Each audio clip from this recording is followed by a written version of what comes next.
नमस्कार। राष्ट्रबोध की विशेष पेशकश में स्वागत है। बैजनाथ धाम की तीर्थ यात्रा में जाते वक्त चलती ट्रेन में पहली बार आपके साथ मैं रूबरू हो रहा हूँ।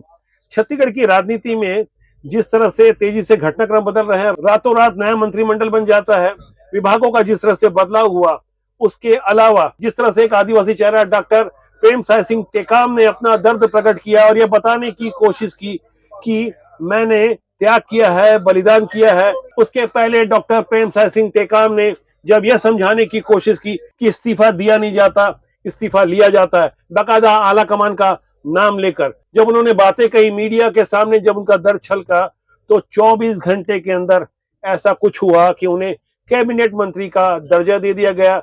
ये दर्जा लेने के बाद क्या वाकई सरगुजा के आदिवासी मंत्री खुश हैं? उन्हीं की जुबानी आप सुनिए। हम लोग सब एक टीम भावना से काम करते हैं। तो टीम भावना में जो संगठन का, जो पार्टी का जो निर्देश मिलता है, उसका हम लोग पालन करते हैं। त्याग की बात आई थी तो मैंने त्याग भी किया था।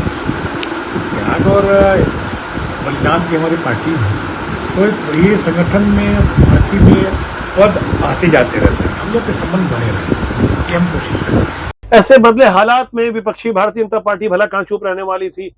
ओम प्रकाश माथुर जो पार्टी के रणनीतिकार हैं, प्रभारी हैं, उन्होंने ये समझाने की कोशिश की कि अंदर खाने कुछ भी ठीक नहीं चल रहा है। विपक्ष के चेहरे के रूप में इनकी बात को तो उतनी भले गंभीरता से न लिया जाए, लेकिन जो कुछ भी हुआ 3-4 महीने पहले हुआ, जब इलेक्शन सर पर हो, तब क्या कारण रहा कि ऊर्जा विभाग जैसा एक अहम दायित्व सरगुजा के राजा टीएस सिंह बाबा को दे दिया गया। छत्तीसगढ़ ने अब तक 3 मुख्यमंत्री देखे हैं, चाहे अजीत जोगी हो, डॉक्टर रमन सिंह हो या भूपेश बघेल। ऊर्जा विभाग अधिकांश समय मुख्यमंत्री के पास ही रहा, लेकिन चुनाव के चंद महीना पहले जिस तरह से विभागों का फेरबदल हुआ, जिस तरह से शिक्षा मंत्रालय मोहन मरकाम को मिलते मिलते रह गया, अचानक रविंद्र चौबे को यह विभाग दे दिया गया और रविंद्र चौबे से कृषि मंत्रालय तामदर साहू के पास शिफ्ट कर दिया गया। ये जो कुछ भी हो रहा है, इस पे न केवल भारतीय जनता पार्टी बल्कि कांग्रेस आला कमान की भी नजर है। जिस तरह के निर्देश दिए गए, जिस तरह से साधने की कोशिश की, क्या वो वाकई ही सामान्य घटना थी? ओम प्रकाश माथुर इस बदले हुए हालात में क्या कुछ कह रहे हैं, भाजपा के प्रदेश प्रभारी। अभी इंतजार करो, बहुत फेरबदल होगा। जब भय पैदा होता है तो फेरबदल स्वाभाविक रूप से होता है। उनको लगने लग गया कि छत्तीसगढ़ में भारतीय जनता पार्टी पूरी ताकत से मैदान की ओर बढ़ गई है, कारवा बढ़ चुका है। और जिस प्रकार के हमारे कार्यक्रम सक्सेस होते हैं और जो छोटे छोटे एकदम नीचे तक हम पहुंच रहे हैं, तो निश्चित रूप से और भी कई फेरबदल होंगे। आप इंतजार करिए। छत्तीसगढ़ की राजनीति में जिस तरह के प्रयोग हो रहे हैं, सत्ता और संगठन के बीच जो कुछ भी हो रहा है, जिस तरह के बदलाव हो रहे हैं, जिस तरह से कांग्रेस ने अपना प्रदेश अध्यक्ष दीपक बैज को बनाया, एक तरह से सीएम भूपेश बघेल को फ्री हैंड देने की कोशिश की गई, वहीं टीएस सिंहदेव बाबा जिन्हें डिप्टी सीएम बनाया गया और अब ऊर्जा मंत्रालय दिया गया है, कोशिश की जा रही है कि सरगुजा की जनता को भी साध लिया जाए।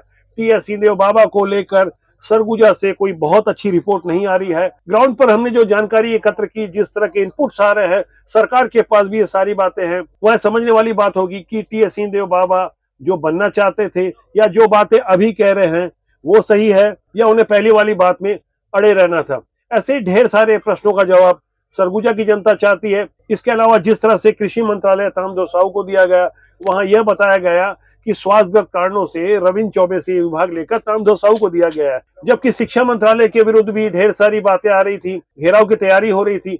अभी मौजूदा शैक्षणिक सत्र जो अभी प्रारंभ भी हुआ है, ऐसे में रविंद्र चौबे को एक जिम्मेदारी भरा विभाग दे दिया गया। यदि स्वास्थ्यगत कारण ही कोई समस्या थी, तो ऐसे में उन्हें शिक्षा मंत्रालय जो दिया गया है उस पर खुलकर चर्चा अब होने लगी है। लोग पूछ रहे हैं कि आखिर इस बदलाव के क्या मायने हैं। जनता भी समझ रही है, अंदर खाने की ढेर सारी बातें मीडिया तक नहीं आती, लेकिन संकेतों में राजनीति बहुत कुछ कहती है। आपको भी समझना होगा। ट्रेन में इस वक्त मेरे साथ बहुत सारे आम यात्री हैं। कोशिश है उस आम व्यक्ति से मैं आपकी बात कर रहा हूं और इस बदलाव को लेकर जो चर्चा होगी वो मैं आपके साथ साझा करूंगा। लाइव वीडियो पर बने रहें। कोशिश रहेगी कि जनता से सीधे बातचीत हो, समझने की कोशिश करेंगे उन हालातों को, परिस्थितियों को, जो जिस तरह के बदलाव हुए हैं। यहाँ टीएस सिंहदेव बाबा जिन्हें नया ऊर्जा मंत्री बनाया गया है, टी.एस. सिंह बाबा के बारे में क्या कहना है आपका? आप छत्तीसगढ़ से हैं, छत्तीसगढ़ से है। क्या नाम है आपका? धनंजय सिंह। धनंजय सिंह, आप भी जा रहे हैं बैद्यनाथ धाम यात्रा में, पूरी ट्रेन में सारे आपको भगवाधारी मिलेंगे। आप मुझे बताएंगे कि ये टी.एस. सिंह बाबा को जो बनाया गया ऊर्जा मंत्री, इस बारे में क्या कहना है? ऊर्जा मंत्री तो श्री सिंह बाबा का तो मुख्यमंत्री बनाना चाहिए, ऊर्जा मंत्री बनाया गया सारा तो कहीं सरगुजा की जनता खुश होगी क्या लगता है? बिल्कुल खुश नहीं होगी। सरगुजा की जनता उनको सीएम देखने को चाह रही है। नहीं, अब तो उन्हें डिप्टी सीएम दो पोर्टफोलियो दे दिए, बकायदा ऊर्जा मंत्री जो कभी नहीं मिलता था किसी को, वो दे दिया गया। नहीं, सरगुजा की जनता तो उनको सीएम देखना चाह रही है, उनको तो। अच्छा, शिक्षा मंत्री जो बदले गए हैं, इस बारे में कुछ बताएंगे कि रातों रात शिक्षा मंत्री बना दिए गए रविंद्र चौबे डॉक्टर प्रेम सिंह शायद टेकाम की जगह? देखिए, ये शिक्षा का नया सत्र शुरू हुआ है और ऐसे समय में शिक्षा मंत्री चेंज करना मेरे हिसाब से बहुत ही अनुचित है। क्या लगता है अभी जो बदलाव हो रहे हैं, इससे मौजूदा सरकार को और मजबूती मिलेगी?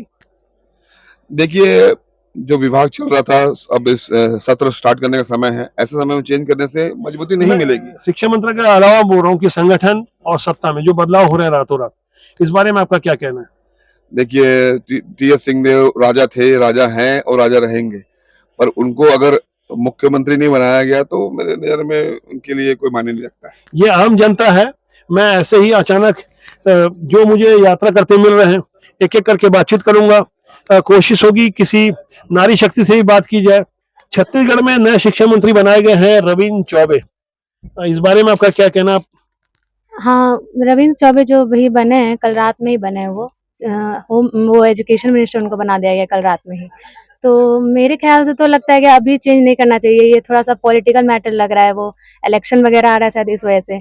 इससे ये होगा कि बच्चों का थोड़ा शिक्षा में मतलब खिलवाड़ हो सकता है, अभी नहीं करना चाहिए था, थोड़ा देर बाद मतलब इलेक्शन के बाद अगर होता तो सही रहता।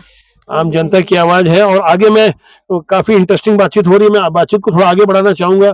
मैं चाहूंगा कि ये जो बदलाव हो रहे हैं, सरकार के कार्यकाल को महज 4 महीने बाकी होंगे, नवंबर में इलेक्शन संभावित है छत्तीसगढ़ में।